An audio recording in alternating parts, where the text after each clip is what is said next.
Okay, so good afternoon, one and all. Today we are conducting this one day workshop on research methodology and dissertation writing. Now, before starting this workshop, I'll just give you a very brief introduction of myself. My name is Dr. Ramanpreet Kaur Nayyar, and I am a former assistant professor of Doon University as well as of DIT University. मैंने पहले 7 साल Doon university में पढ़ाया है, उसके बाद 3 साल मैंने ब्रेक लिया था. After that I started my career once again with DIT university. So अभी जुलाई तक मैं वहीं थी. अभी एट प्रेजेंट मैं इग्नू यूनिवर्सिटी में एकेडमिक काउंसलर हूँ. BBA, BA, MBA, M.Com, B.Com, M economics and B economics के लिए. टीचिंग एक्सपीरियंस मेरा जो है वो 13 years प्लस है. मैंने गवर्नमेंट, नॉन गवर्नमेंट और प्राइवेट यूनिवर्सिटीज़ में पढ़ाया है. And this particular workshop which has been organized, this is from Econospeak Foundation, which is a non-government and non-profitable organization. ये हमारी ही एक organization है जो हमने start करी थी in the form of NGO. I don't know how many of you are aware about NGOs, but NGO जो होते हैं उनको बोला जाता है नॉन गवर्नमेंटल ऑर्गेनाइजेशन. वो नॉन प्रॉफिट मोटिव पे काम करते हैं, जिनमें से हमने 5 साल बहुत सारी ऐसी एक्टिविटीज़ करी है जो कि सोशल सर्विस के लिए है. आज जो हम वर्कशॉप कर रहे हैं वो भी इसी फाउंडेशन ने ऑर्गेनाइज करी है, तभी आपको कोई भी चार्जेस इसमें नहीं पे करने थे. Why? Because this is basically for the welfare of the society. हाँ, हमने एक सिर्फ 100 रुपीज़ इसलिए रखा था क्योंकि प्रिंटिंग कॉस्ट आती है एक सर्टिफिकेट की, डिज़ाइनिंग की. तो वो इन केस अगर आपको by the end of the presentation also if you feel like कि आपको एक वर्कशॉप का सर्टिफिकेट चाहिए जो कि आपके काम आता है आगे, तो आप हमें एंड में भी बता दीजिएगा, हम लोग उसको बनवा देंगे. ठीक है. Now, welcome and introduction to this research-oriented presentation. Today, what we are going to study is how to conduct this meaningful research and transform it into a well-structured dissertation. Now, उसका मतलब क्या है कि जो आज की हमारी प्रेजेंटेशन होनी है वो किस चीज़ के लिए है. वो इसलिए है क्योंकि आप अगर मास्टर्स कोर्स कभी भी कर रहे हो, चाहे किसी भी फील्ड का कर रहे हो, चाहे वो इंग्लिश है, चाहे हिस्ट्री है, चाहे इकोनॉमिक्स है, चाहे सोशल साइंसेस है या MBA, आजकल इस पूरे इन सारे सब्जेक्ट्स में एक पार्ट होता है प्रोजेक्ट वर्क. डिफरेंट यूनिवर्सिटीज़ उसको अलग अलग नाम से देती है, जिसको कोई लोग बोलते हैं प्रोजेक्ट वर्क, कोई लोग बोलते हैं डिजिटेशन राइटिंग, कोई लोग बोलते हैं थीसिस. तो ये बेसिकली जो आज की प्रेजेंटेशन है उसका मेन ऑब्जेक्टिव यही है, ताकि हम आपको ये समझा सकें कि किस तरह से आपको ये करना है. Please keep your please keep your mute, Sakshi. ठीक है. तो इससे आपको ये पता चल पाएगा कि अगर आप मास्टर्स फाइनल ईयर में है स्पेशली, तो अगर आपको कोई डिजिटेशन बनानी है तो वो किस तरीके से बनाई जा सकती है. जैसे कि मैंने एक इंट्रोडक्शन में आप लोगों से पूछा ही है कि ज़्यादातर स्टूडेंट्स कौन सी फील्ड के हैं, तो आप सब जिस जिस फील्ड में हैं वहाँ पर आज नहीं तो कल कभी ना कभी आपको ये करना होगा. सो जैसे अगर आप देख सकते हैं राइट हैंड साइड में एक फ्लो चार्ट दिया हुआ है. कभी भी डिजिटेशन जब स्टार्ट करी जाती है तो उससे पहले एक सिनॉप्सिस बनता है जिसका एक स्ट्रक्चर है. आप ये तो नहीं कह सकते कि एक स्ट्रक्चर जो है वो कॉमन ही होगा, उसमें थोड़ा बहुत मतलब थोड़े बहुत माइन्यूट चेंजेस आप कर सकते हो, but all in all her field का एक जो जनरल स्ट्रक्चर है वो कुछ कुछ ऐसा सा होता है, and which has to be logical. क्योंकि लॉजिकल का मतलब है कि उसके पीछे कुछ ना कुछ लॉजिक है कि वो इस तरीके से बना है. और दूसरी चीज़ कि वो सिस्टमैटिकली ही चल सकता है. आप ऐसा नहीं कर सकते कि आप अपेंडिक्स पहले बना दो और एब्स्ट्रैक्ट बाद में. आपको इसी तरीके से फ्लो में चलना है, because it's like a flow chart.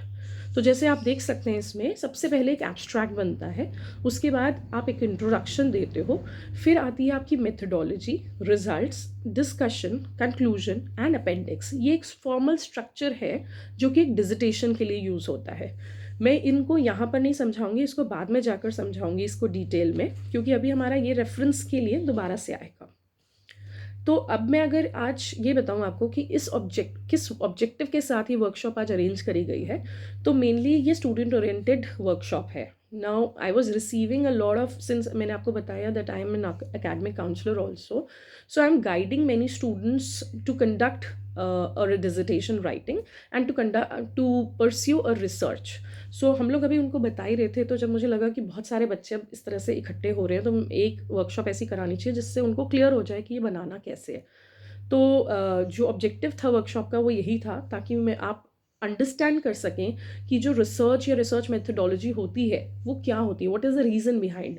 सो सबसे पहला जो है इधर कॉन्सेप्ट वो ये है that we want to understand and make you people understand that what is the fundamentals of research methodology.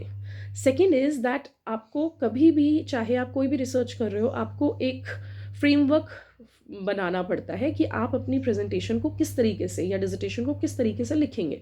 तो उसके लिए you have to identify that what is your effective research problems and also what are the objectives of your research.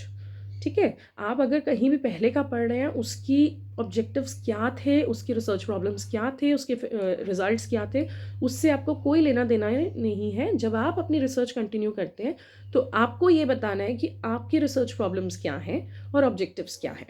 धीरे धीरे जब हम presentation आगे pursue करेंगे तो मैं आपको ये भी बताऊंगी कि ऑब्जेक्टिव्स और रिसर्च प्रॉब्लम होते क्या हैं. Third thing is that you will be learning about data collection and analysis techniques. आज तो ये प्रेजेंटेशन सिर्फ 1 ही घंटे की है जिसमें से हमने लास्ट 15 मिनट्स डिस्कशन के लिए रखे हैं, तो हो सकता है मैं आपको हर चीज़ तो डिटेल में ना बता पाऊँ, लेकिन आपको मैं ये बता रही हूँ कि जब भी आप रिसर्च करेंगे तो पहले तो आपको ये पता लगेगा कि आप कौन से फ्रेमवर्क में अपनी रिसर्च को कंटिन्यू करने वाले हैं, परस्यू करने वाले हैं. उसके बाद उसको कंप्लीट करने के लिए आप डेटा भी कलेक्ट करते हैं और एनालिसिस टेक्निक्स भी यूज़ करते हैं. तो वो डेटा कैसे कलेक्ट करा जाएगा और एनालिसिस किस किस तरीके का होगा, ये हमारे सब्सिक्वेंट वर्कशॉप्स में हम लोग डिस्कस कर सकते हैं. Structure and right a digitation step by step. Now you know you have something in your mind, you have something in your brain, but now you want to bring it down on a paper. So उसको हम कहते हैं कि आप एक structure बनाओगे जो आपका डिजिटेशन या थीसिस का होगा एंड उसको आप फॉलो करोगे step by step, right. So your clarity, coherence and academic writing skills. Ultimately आपको रिसर्च प्रेजेंटेशन जो देनी होगी या रिसर्च जो थीसिस बनानी होगी उसमें आपकी क्लैरिटी होनी चाहिए, कोहेरेंस होना चाहिए और आपकी अच्छी सी राइटिंग स्किल्स का यूज़ होना चाहिए, तभी आप एक डिजिटेशन को कंप्लीट कर पाएंगे. फिर आता है ऑब्जेक्टिव्स ऑफ रिसर्च. यहाँ इससे पिछली वाली जो वो थी स्लाइड थी उसमें तो मैंने आपको ये बताया कि ऑब्जेक्टिव ऑफ वर्कशॉप क्या है, लेकिन अगर आप रिसर्च कर रहे हो तो उस रिसर्च के ऑब्जेक्टिव्स क्या हैं वो इस स्लाइड में डिस्कस किया गया है.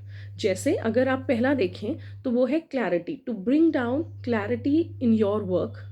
फिर उसके बाद स्पेसिफिसिटी, मतलब आपका जो रिसर्च है वो भी स्पेसिफिक होना चाहिए, ये नहीं कि आप बहुत ही ब्रॉड विजन लेके चल पड़े, क्योंकि आपको ये वर्क जो है इसको कंप्लीट करने के लिए 6 महीने से ज़्यादा नहीं दिया जाता. सो 6 मंथ्स में जो चीज़ कंप्लीट हो सकती है आप सिर्फ उतना लीजिए. फिर मेजरेबिलिटी तो उसके लिए टूल्स यूज़ किए जाते हैं जो आपको बाद में एक बार समझाए जाएंगे कि टूल्स कैसे कैसे अवेलेबल हैं. वो again field to field differ करेंगे. अगर आप साइंसेस के स्टूडेंट हैं तो आपकी जो मेजरेबिलिटी है वो डिफरेंट टूल्स के थ्रू होंगी, और अगर आप ह्यूमैनिटीज़ या आर्ट्स के स्टूडेंट हैं तो वो डिफरेंट होगी. रियलिस्टिक मीन्स आप जो भी काम करेंगे वो ओरिजिनल होगा, वो ऐसा नहीं होगा कि आप कहीं से भी कॉपी पेस्टेड करेंगे. तो जितना आप कर रहे हैं it has to be real on the basis of the data collection by you. Relevance का मतलब होता है कि आपने कुछ अगर एम करके चला कि हमें इस पे स्टडी करनी है, तो आपका डेटा कलेक्शन भी उसी से रिलेटेड होना चाहिए और आपके जो ऑब्जेक्टिव्स है रिसर्च के और जो आउटकम्स हैं वो रेलेवेंट होने चाहिए, मतलब एक दूसरे से कोरिलेट करने चाहिए. ये नहीं कि आप शुरू में ऑब्जेक्टिव तो कुछ और ले रहे हो लेकिन सजेशंस देते समय कुछ और टाइप के सजेशंस दे रहे हो. हमेशा वो there should be some connection between what you started with and what you have end with and time bound. Now चाहे आप पीएचडी कर रहे हो, चाहे मास्टर्स कर रहे हो, चाहे एमबीए की कोई डिसर्टेशन कर रहे हो, आपकी रिसर्च के लिए आपको एक टाइम फ्रेम दिया जाएगा जिसमें आपको कंप्लीट करना है, and usually it is around 6 months. Then why does this research matters. आप क्यों कर रहे हो, मतलब आप एज स्टूडेंट नहीं बट अदरवाइज ऑल्सो अगर कोई भी रिसर्च करता है तो उसकी ज़रूरत क्या है, क्यों करा जाता है. सो सबसे पहला तो जो इसका पॉइंट है वो है that it helps us to create new knowledge and understanding the real world problems. आज जब आप रिसर्च करते हो तो ऐसा तो नहीं है कि आप ही पहला कोई एक मतलब बंदा होगा जो रिसर्च करने वाला है. इससे पहले भी बहुत सारे लोगों ने रिसर्च करी है, लेकिन उस एग्जिस्टिंग नॉलेज में अगर आप कुछ ऐड ऑन कर रहे हो तो उसका मतलब होता है that you are creating something new, you are making people understand and also you are giving some solutions to the real life. So that is the first aim. Second is to promote critical thinking, analysis and logical reasoning. जब भी आप कोई भी research pursue करते हैं तो एक तो आपके माइंड्स उसमें यूज हो रहे हैं, सो विच मीन्स आप क्रिटिकली एनालाइज कर रहे हो डेटा को, और उसके बाद एनालिसिस का मतलब होता है कि जो डेटा आपने कलेक्ट किया है उसी को आप फर्दर किसी ना किसी टूल्स के थ्रू यूज़ करते हैं और एक आंसर फ्रेम करते हैं, मतलब आप एक सोल्यूशन निकालते हैं। जो सोल्यूशन आप निकालते हैं उसको आप एक लॉजिकल रीजनिंग भी देते हैं कि Y does this happened when it was aimed to study about something. Now supports innovation and evidence based decision making. Innovation का मतलब होता है something which is new and creative, and evidence based means आपके जो भी solutions होंगे वो आप तभी उसको solution मान सकते हो जब आपके पास उसकी कोई reasoning होगी कि वो किस तरीके से निकाला गया है. Then it is contributing to the academic growth and professional development. Now whether you talk about academics or you talk about any companies which is private or government, हर जगह पे कहीं ना कहीं आपको रिसर्च करना पड़ेगा. On every stage research is required, whether you're a student or when you come to the real world scenario, which means when you have started pursuing any kind of jobs. Then providing a foundation for the policy formulation and social change. Now lastly, whenever you continue a research and अगर आप उससे जो भी outcomes generate कर रहे हैं उसको आप एक फॉर्मल पॉलिसी की तरह गवर्नमेंट को देना चाहते हैं या किसी भी प्राइवेट एंटरप्राइज को देना चाहते हैं, so it can help to bring social welfare और social change which is required in the society. So you are somewhere doing good for the society as well. And इससे आपको इतना तो समझ आया होगा कि रिसर्च करना इम्पॉर्टेंट है, एंड ये भी कि जब आप एक अच्छी रिसर्च करते हैं, डेडिकेशन के साथ रिसर्च करते हैं, तो उसका जो आउटकम होता है वो कहीं ना कहीं काम आ सकता है. So do it like that. So based on the previous slide, there are certain again points which are just summed up, that whenever you are doing a research, there is certain importance of that. Like for example, advancing knowledge, innovation and development, problem solving, evidence-based decision making, validating existing knowledge, giving a social and economic impact, personal as well as professional growth, continuous learning and improvement, and lastly preservation of the cultural heritage. सो कहीं ना कहीं आपका जो main M था research करने का वो important इसलिए है क्योंकि हम ये सारे स्टेप्स फुलफिल कर रहे हैं. Then how is research work divided in any field? Now whether you belong to a social science student or a science student or any other field, now usually the research work is divided into two parts. Now this particular slide is very very important. Why? Because it tells you that how you're going to pursue your research. So usually your research work is divided into two parts. The first one is preparing a synopsis, जिसको हम different universities या colleges में different नाम से भी कई बार बोलते हैं. But what is a synopsis? Basically it is a research proposal. आप किस टाइप की रिसर्च करने वाले हैं उसके लिए पहले आप एक सिनॉप्सिस या रिसर्च प्रपोजल बनाते हैं. Second is preparation of the dissertation, which is often called as thesis, or in other universities it is also called as project report. Like for example, there are some students of IGNOU University, so for them I'm just telling it is called as project report, and for the Doon University students usually you people have it called by the name of dissertations. ठीक है. इसके बाद इन दो parts को आप अच्छे से understand करिए. सिनॉप्सिस क्या होता है? सिनॉप्सिस, जिसको हम रिसर्च प्रपोजल भी कहते हैं, it is basically a brief summary of your proposed research study, which means आप ये पहले करेंगे, आप बताएंगे कि आप अपनी रिसर्च में क्या क्या चीज़ें करने वाले हैं. So it is a summary that is outlining that what you want to study, why you want to study, why are you planning to conduct this research. So this is a proposal. It should be effective. तभी आपको ये proposal या तो आपका accept होगा या reject होगा. अगर वो कॉन्फिडेंट प्रपोजल होगा तो ऑटोमेटिकली वो एक्सेप्ट ही होगा. And once you complete that, the another one is your dissertation. Now think of it as a roadmap of your dissertation. It helps to understand the university also as well as the guide also, that what topic you have chosen, also what objectives and research questions you have taken, the methodology that you have used, and the expected outcome which will be coming up. Okay. कोई और तो नहीं admit करने के लिए आ रहा है? Somebody else. Okay. There are people who are to be admitted late, but anyways, okay, so summary जो मैं आपको बताई कि अगर हम इसको बोले तो सिनॉप्सिस एक रिसर्च प्रपोजल है which is just like a brief summary, and we can also say that it is a road map to the dissertation. Road map क्या होता है? वो आपको एक, it's just like road map means आपको लेकर जा रहा है जहाँ पर आप हो और जहाँ आप जाना चाहते हो. So, what is the structure of this synopsis? Now, many students these days are preparing their synopsis. Now, if you do not know what a synopsis is, if you do not know that what is the structure of the synopsis, here we are guiding you with this concept of a synopsis. Though the formats of structure of synopsis can vary from one university to other, but if we talk about general structure of a synopsis, it is something like this. Now, whether you're a student of MA, MPhil or PhD, you have to prepare a synopsis which will be somewhat like this. आप सबसे पहले क्या decide करेंगे that what is the title of your study. Now, the title of study उसको decide करने के लिए भी काफ़ी सारे steps होते हैं. We usually use a filtration process, a funnel process. Funnel process का मतलब क्या होता है? जब भी आप टाइटल ऑफ स्टडी डिसाइड करेंगे या आप उसको परस्यू करेंगे तो उससे पहले आप क्या करते हैं, एक ब्रॉड एरिया लेते हैं. आप पहले सबसे पहले विजुअलाइज करेंगे कि आपको किस एरिया में रिसर्च करनी है. सो उसको हम बोलते हैं ब्रॉड एरिया. ब्रॉड एरिया से आप क्या करेंगे, उसको सब एरिया में कन्वर्ट करेंगे, ताकि आप इतने ब्रॉड को तो नहीं स्टार्ट कर सकते. फिर उसके बाद आप सब उसका जो एक सब टॉपिक होगा या सब एरिया होगा आप उसको चूज़ करेंगे. फिर उसके बाद उसको भी फिल्टर करते करते करते आप बिल्कुल माइक्रो लेवल टर्म पे आ जाएंगे, so that your study is feasible and you will be able to complete it on time. क्योंकि अगर आपको 6 months ही मिलते हैं अपने प्रोजेक्ट वर्क के लिए, तो आप ऐसा कुछ भी प्रपोजल नहीं बना सकते जिसको करने में ही 3 साल लग जाते हैं. तो आपको बिल्कुल ऐसा काम करना पड़ेगा या आपको ऐसे टाइटल ऑफ स्टडी को डिसाइड करना पड़ेगा जो फीजिबल हो, जिसको हम बना सकें. Like giving you an example, अगर आपने ये अगर आपने अपने गाइड के साथ बैठ के या अगर अपने फ्रेंड्स के साथ बैठ के भी अगर आपने ये डिस्कस किया है that you want to work on the agriculture sector. So agriculture sector is the area.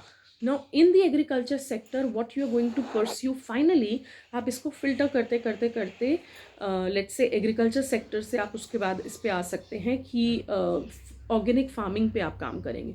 अब ऑर्गेनिक फार्मिंग में भी कौन से किस पर्टिकुलर चीज़ का ऑर्गेनिक फार्मिंग में करेंगे, तो हम उसके भी अंदर हम और ज़्यादा फिल्ट्रेशन करेंगे कि ऑर्गेनिक फार्मिंग में हम स्पेसिफिकली सिर्फ मशरूम फार्मिंग की बात करेंगे. So mushroom farming is basically your going to be specific study topic. But इसको भी फ्रेम करने के लिए आप बहुत तरीके से सोचेंगे कि कैसे उसका टाइटल बनाया जाए ताकि वो बिल्कुल स्पेसिफिक हो, क्लियर हो, कंसाइज हो. कंसाइज का मतलब होता है शॉर्ट और इन्फॉर्मेटिव भी हो. सो टाइटल ऑफ स्टडी बनाना कोई आसान नहीं है, उसको थोड़ा टाइम देना. जब भी आप इसको डिसाइड करने लगेंगे तो फिल्ट्रेशन प्रोसेस को प्लीज़ ज़रूर यूज़ करना. फिल्ट्रेशन या फनल प्रोसेस हम कहते हैं, जैसे आपने बड़े किसी एरिया से छोटा छोटा छोटा छोटा करके एक छोटे से टॉपिक पर आना. फिर आता है आपका इंट्रोडक्शन और बैकग्राउंड. जब भी आपका टाइटल डिसाइड हो जाए उसके बाद आपने क्या करना है, अपने सिनॉप्सिस का इंट्रोडक्शन देना है जिसमें एक बैकग्राउंड होगा और एक इम्पॉर्टेंस ऑफ द टॉपिक होगा. फिर आता है statement of the problem, which means आपने जब पुरानी स्टडीज़ उससे रिलेटेड पढ़ी तो आपने कहीं ना कहीं गैप्स फाइंड आउट किए होंगे. सो व्हाट इश्यूज और गैप्स यू हैव स्टडीड और identified, now you have to address those. आप अपनी स्टडी इसलिए कर रहे हो क्योंकि आपने उस टॉपिक पे पुराने लोगों की स्टडी देखी और उसमें कुछ गैप्स फाइंड आउट किए, तो वो हो जाएंगे आपके स्टडी के statement of the problem. Then comes your objectives. Objectives आप अपनी एटलीस्ट डिजिटेशन के लिए 2 से 3 लीजिए, उससे ज़्यादा मत लीजिए क्योंकि फिर वो जस्टिफाई करने मुश्किल हो जाते हैं. हाँ, अगर आप एमफिल या पीएचडी कर रहे हैं तो आप 5-4 ऐसे ऑब्जेक्टिव्स ले सकते हैं. फिर आता है आपका रिसर्च क्वेश्चंस. रिसर्च क्वेश्चंस जो होते हैं उनको आपने एक तरह से इस फॉर्मेट में लिखना है कि it should and with a question mark.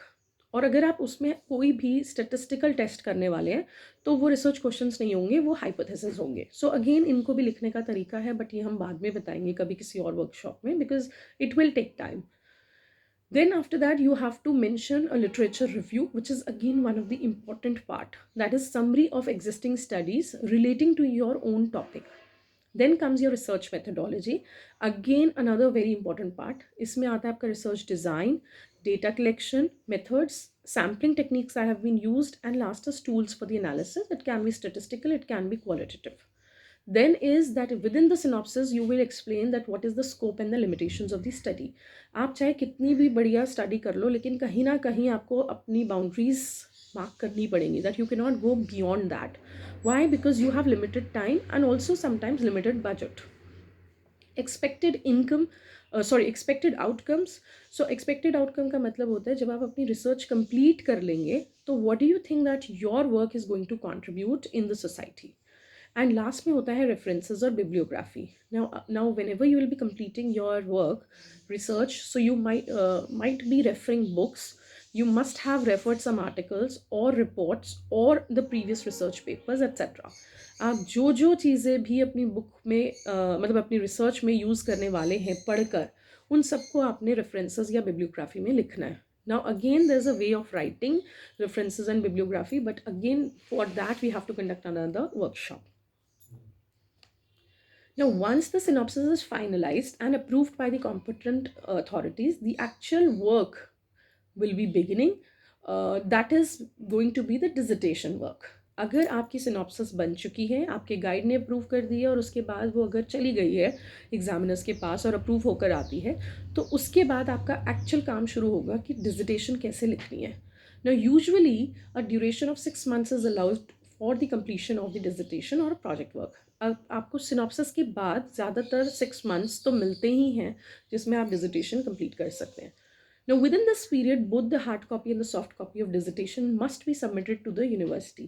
आप अगर किसी भी यूनिवर्सिटी में हैं तो आपको पता चलेगा कि आपको हार्ड कॉपी भी देनी होती है और एक सॉफ्ट कॉपी भी देनी होती है अपने काम की. तो पहले आप सिर्फ सॉफ्ट कॉपी बनाएं, उसको पूरी तरह से अप्रूव करवाएं. उसके बाद आप ये पता करिए कि आपकी जो यूनिवर्सिटी है वो कितनी हार्ड कॉपीज़ एक्सपेक्ट करते हैं. मतलब कई जगह पे सिर्फ एक ही बनवानी होती है, कई जगह पे 3 बनवानी होती है.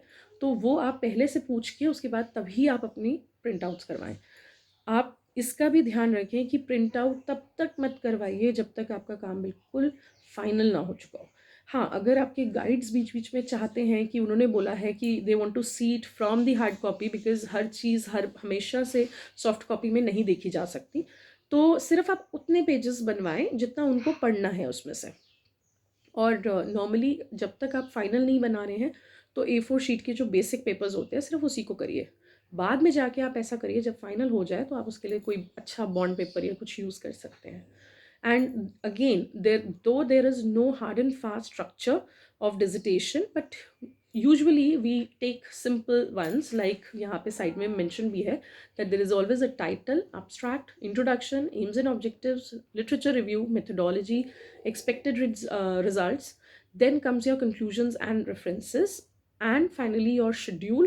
Schedule is a questionnaire and references. जब आपका ये सबमिट हो जाता है तो यूनिवर्सिटी अपनी तरीके से उसका एक वाइवे से एग्ज़ाम रखते हैं. वाइवे से एग्जामिनेशन का मतलब होता है that somebody who will be an external is going to come to your university.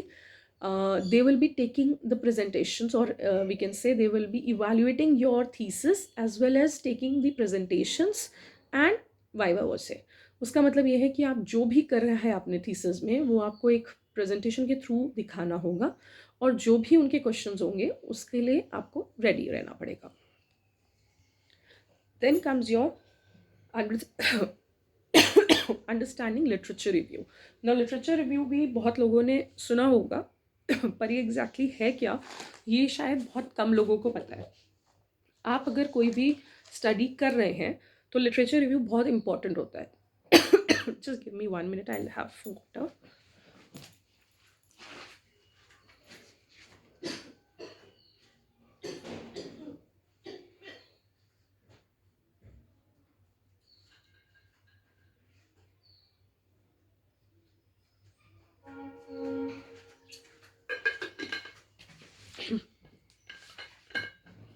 Sorry. So what is literature review? Basically literature review का मतलब होता है आप अपने टॉपिक से रिलेटेड पुरानी जो ऑलरेडी स्टॉक ऑफ नॉलेज है, चाहे वो बुक्स के फॉर्म में है, चाहे वो जर्नल्स के फॉर्म में है, चाहे कोई आर्टिकल है, या अगर आप किसी के साथ पर्सनल डिस्कशन भी कर रहे हैं तो आप उसी टॉपिक पे लिटरेचर को कंपाइल करना स्टार्ट करेंगे और उनकी जो समरी है, क्रिटिकल समरी, उसको आपको लिखना होगा। सो जैसे लिटरेचर रिव्यू की फ़ोटोज़ मैंने इसीलिए इस तरीके की डाली है ताकि आप लोगों को समझ आए कि ये क्या है। Now that means that you are going to study all of the books, और जो आपके टॉपिक से रिलेटेड है आप वो चीज़ें स्टडी करना शुरू करेंगे।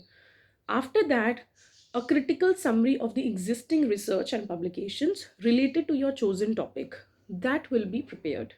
उसको लिखने का एक तरीका होता है। Again we have to conduct another workshop for that because ये सब पॉइंट्स हैं, सब टॉपिक्स हैं जिसके लिए सबके लिए आपको एक अलग अलग प्रेजेंटेशन चाहिए।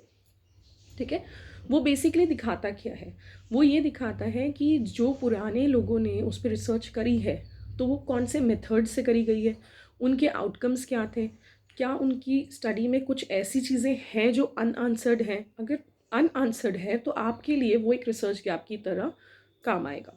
आप ये देखो कि उनके काम में क्या चीज़ें पेंडिंग थी जो अब आप कर सकते हैं। Now some people are very smart, when they complete their project उसके बाद वो एंड में लिख भी देते हैं दैट उनकी स्टडी के रिसर्च गैप्स क्या हैं। तो आपके लिए वो एक शॉर्टकट हो जाता है, आपको पता चल जाता है कि आपको अपने वो वाले एड्रेस करने हैं। सिंपल टर्म्स में अगर हम ये बोले तो what is literature review, it is what do we already know about this topic and what do we still need to find out, because you will be telling here in the literature review that what you have already studied and later on what you're going to do it in your study. That is basically the correlation. Now third part जो इसमें आता है वो है understanding the research methodology. Now research methodology को हमेशा backbone of digitation कहा जाता है, क्योंकि अगर आपकी रिसर्च मेथडोलॉजी स्ट्रॉन्ग है और क्लियरली डिफाइंड है तो आपकी एम डिजिटेशन या कोई भी डिजिटेशन बहुत जल्दी अप्रूव हो जाती है। इसको समझाने का तरीका एक तरह से ये है, हम ये बोल सकते हैं कि रिसर्च मेथडोलॉजी जो होती है वो ब्लूप्रिंट है, blueprint of how your study will be conducted and to analyse your work. Similarly जैसे कि हमें यहाँ पे एक एग्जाम्पल दिया हुआ है that as an architect prepares a blueprint before construction of a building, the research design is also prepared in the same way that what research is going to be conducted. आपने देखा होगा कि कभी भी कोई आर्किटेक्ट होता है तो वो घर बनाने से पहले एक मैप बनाता है। उसी तरीके से एक रिसर्चर अपनी बुक बनाने से पहले वो भी एक मैप बनाता है और उस मैप को आप बोलते हो research methodology. Now it ensures three things, one reliability, credibility, validity. अब ये क्या है इसको यहाँ पे एक्सप्लेन किया गया है। वैलिडिटी का मतलब होता है accuracy. Now are you going to measure what actually wanted to measure? For example, if your study is about job satisfaction, your questions should truly reflect this concept and not something else like productivity or income. Validity का मतलब एक तरह से ये हो जाता है कि आप जो करना चाहते थे और आपने जो किया है क्या वो सेम है भी कि नहीं है। तो वैलिड तभी होगा जब आपने जो करना था आपने उसी चीज़ के को परस्यू करते करा है। जैसे कि अगर आपकी स्टडी चाहती थी कि मतलब if you as a person, if आप अपनी तरफ से ये चाहते थे कि आप एक स्टडी करेंगे जिसमें आप मेजर करेंगे जॉब सेटिस्फैक्शन, तो आपकी स्टडी का आउटकम भी यही होना चाहिए, ना कि कोई और रीज़न जैसे कि प्रोडक्टिविटी और इनकम। आपके क्वेश्चंस उस तरीके से बनने चाहिए जो सिर्फ जॉब सेटिस्फैक्शन से रिलेटेड ही पूछे जा रहे हैं। रिलायबिलिटी, अब रिलायबिलिटी का मतलब होता है कंसिस्टेंसी, और यहाँ पर वो कंसिस्टेंसी कैसे है, जैसे मान लो आपने एक स्टडी करी, उसके बाद आपकी जगह कोई और भी वो स्टडी कर सकता है उसी एरिया में, तो आंसर्स जो हैं वो सेम रहने चाहिए। थोड़ा बहुत मार्जिन तो ठीक है बट बहुत ज़्यादा डिफरेंस नहीं आना चाहिए। अगर सेम नहीं है या डिफरेंस बहुत ज़्यादा है इसका मतलब कहीं ना कहीं आपकी स्टडी सही से नहीं हुई है। फिर आता है credibility. No credibility is about the trust. When your trust जितना ज़्यादा होगा उतना अच्छा है। When your research design, data collection और analysis are transparent and systematic, then people can trust your findings and use them confidently. Like for example आपने अपनी digitation बनाई और अगर आपने पूरी अच्छे से डिफ़ाइन करते हुए बनाई है, सही जगह से सोर्सेज लिए हैं, और जब आपने अगर प्राइमरी स्टडी करी है तो जहाँ से भी डेटा कलेक्ट किया है उसका एनालिसिस बिल्कुल क्लियर, ट्रांसपेरेंट और सिस्टमैटिक तरीके से किया गया है, तो जो आउटकम्स आप दे रहे हैं, चाहे वो पब्लिश कर रहे हैं किसी जर्नल में या बुक में या फिर गवर्नमेंट को दे रहे हैं in the form of policy, so people will trust on them very confidently. Now what is the basically what is the structure of the research methodology? A little slight here is a grammatical error. सो जो basic research methodology का जो एक format होता है वो कुछ ऐसे से होता है, like initially you will just explain the introduction, which can be introduction, can be aim of the study. Then you will come to the research design, where you will be explaining that what is the area of the study. Then comes your universe and the sample size. Area of study होता है जैसे आप उत्तराखंड में करना चाहते हैं, UP में करना चाहते हैं, आप मेघालय में करना चाहते हैं, कहाँ करना चाहते हैं आप उसको बताएंगे. फिर यूनिवर्स और सैम्पल साइज. यूनिवर्स यहाँ पे होता है जो टोटल पॉपुलेशन होगी, और सैम्पल साइज होगा जो आपने स्पेसिफिकली अपनी स्टडी के लिए लिया होगा. जैसे यूनिवर्स हो सकता है फॉर एग्जाम्पल 1000, और सैम्पल जो आप चूज़ करने वाले हो वो हो सकता है 100. Now sources of data. Sources of data means आप दो तरीके के डेटा लेते हैं यूजुअली अपनी स्टडी के लिए, या तो प्राइमरी या सेकेंडरी. तो प्राइमरी जो होता है वो फर्स्ट हैंड डेटा कलेक्शन होता है, which means you will be going on the field and you will be collecting the data yourself. Secondary data जो होता है वो पब्लिश्ड डेटा होता है, which means you are not going to the ground or the field yourself, but whatever is published in the we can say academia or otherwise by government publications, you will just refer those data and conduct your study. सबकी अपनी अपनी priorities होती हैं. कुछ लोग खुद से जाना चाहते हैं, कुछ लोग नहीं जाना चाहते हैं. That is your choice. But once you decide, so follow the same. Otherwise आपके जो आउटकम्स हैं वो बहुत प्रॉब्लमैटिक हो सकते हैं, क्योंकि अगर आपने शुरू में सोचा कि आप सेकेंडरी करेंगे और बाद में आप प्राइमरी पे आ गए, तो आपका वो माइंडसेट नहीं हो पाएगा. और सिमिलरली अगर आपने प्राइमरी सोचा था फिर आप सेकेंडरी पे आ गए, तो भी आपका काम कंप्लीट नहीं हो पाएगा. फिर आते हैं आपके tools and techniques of data collection. ना data collection is a typical style of we can say. So ऐसे ही नहीं आप डेटा कलेक्ट कर सकते, उसके भी बहुत सारे तरीके हैं कि आप किसको फॉलो करेंगे. तो सो अगेन इनके लिए भी एक पूरी अलग से वर्कशॉप रिक्वायर्ड होती है, क्योंकि ये सब चीज़ें हम 6 महीने में पहले पढ़ाते हैं, तो ये 1 घंटे में सारी चीज़ें नहीं समझा सकते. So then comes your hypothesis. हर स्टडी में हाइपोथेसिस होना मैंडेटरी नहीं है.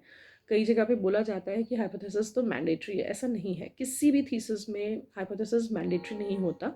अगर आप उसको प्रूव कर सकते हो तो आप उसको डालें. अगर आप उसको प्रूव नहीं कर सकते किसी भी टेस्ट के थ्रू, तो नहीं डालिए. आप उसको रिसर्च क्वेश्चंस करके उसको एक सिंपल फॉर्मेटिंग या आंसर्स में भी एक्सप्लेन कर सकते हैं. And ultimately there are certain limitations of study.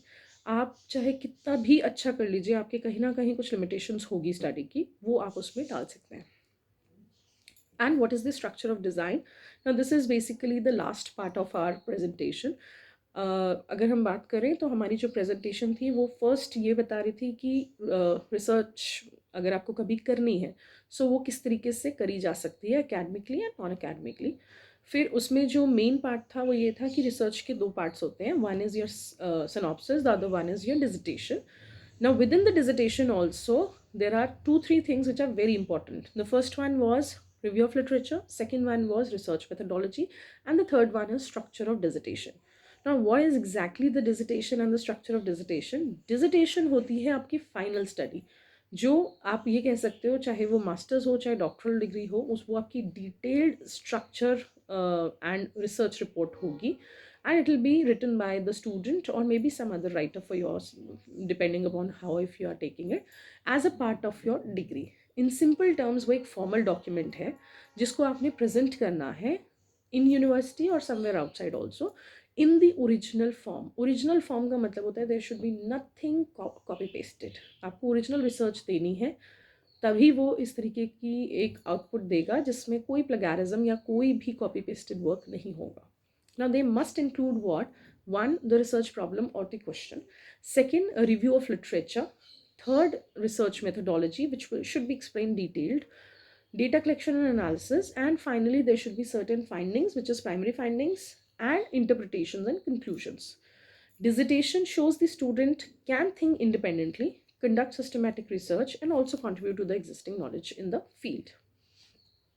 Now, here I'm going to end up with my part of discussion, but now it is, I think it's 3:40 in my watch. I can give you 15 to 20 minutes where you can ask me any kind of questions and we can discuss on that. Now, if you have liked this workshop, so I can tell you that we can conduct various other workshops also where it will be in detail. Like for example, if you're writing a synopsis, how to write a synopsis, it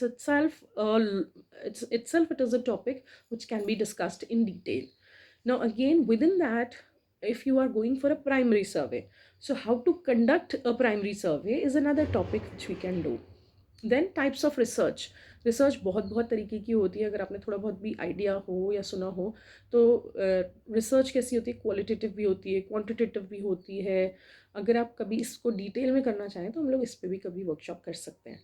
then literature review जो मैंने mention किया बीच में, उसको भी लिखने के बहुत तरीके होते हैं. So systematic review of literature is one. Then how to design a research methodology. Again research methodology को डिज़ाइन करना अपने आप में एक बहुत बड़ा क्वेश्चन होता है. उसको डिज़ाइन करने में सबसे ज़्यादा टाइम लगता है, बिकॉज आपकी पूरी जो डिजिटेशन है उसमें सबसे स्ट्रॉन्गेस्ट पार्ट आपका यही होता है. देन अगर आप लोगों ने इसके बारे में सुना होगा, so plagiarism and anti plagiarism knowledge, that is more about awareness rather. इसके ऊपर भी आपकी एक फुल फ्लेश्ड पीपीटी हो सकती है. Then how to write the dissertation draft. जब आप उसको जब सिनॉप्सिस हो चुकी है, अप्रूवल आ चुका है, उसके बाद आपने डिजिटेशन का काम स्टार्ट करा, तो पहले तो कुछ चीज़ें होती हैं जो ग्राउंड पे होती है, उनका आप ड्राफ्ट बनाते हो. बट फाइनली आप क्या करते हो, आप अपनी रिपोर्ट लिखना स्टार्ट करते हो. तो पहले वाले को जब हम बोलते हैं तो उसको ड्राफ्ट बोलते हैं. जब फाइनल हो जाता है तो वो थीसिस बन जाता है.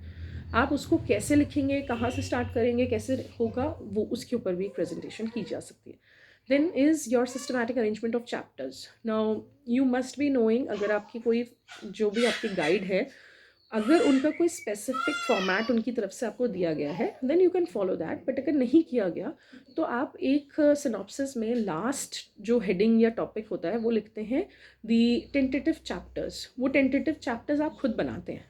यूजुअली वो होते तो यही है, introduction, review of literature, research methodology, analysis and उसके बाद सजेशंस एंड कंक्लूजन्स. नॉर्मली यही होता है. बट इन केस अगर आपके स्पेसिफिक किसी गाइड ने कुछ बताया हुआ है तो हम उसके हिसाब से भी उसको डिस्कस कर सकते हैं.